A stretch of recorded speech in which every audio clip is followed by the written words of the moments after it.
مواعيد مباريات دور المجموعات بكأس العالم قطر 2022 ميلاديا ليوم السبت الموافق 26 من نوفمبر لعام 2022 ميلاديا 26/11/2022. المباراة الأولى من المجموعة الرابعة مباراة تونس واستراليا في تمام الساعة 12 ظهرا بتوقيت القاهرة، 1 مساء بتوقيت مكة المكرمة.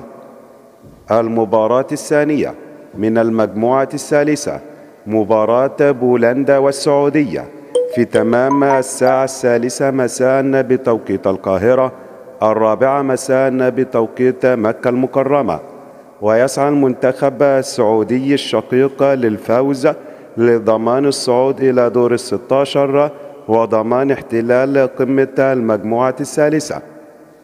المباراة الثالثة من المجموعة الرابعة مباراة فرنسا والدنمارك في تمام الساعة 6 مساء بتوقيت القاهرة، 7 مساء بتوقيت مكة المكرمة. المباراة الرابعة من المجموعة الثالثة مباراة الأرجنتين والمكسيك، وتبدأ المباراة في تمام الساعة 9 مساء بتوقيت القاهرة، 10 مساء بتوقيت مكة المكرمة. لا تنسى الإعجاب بالفيديو والاشتراك في القناة حتى تصل لك جميع أخبار مباريات كرة القدم المحلية والعالمية والدولية. ولكم منا جزيل الشكر والعرفان. قناة أخبار بلا حدود.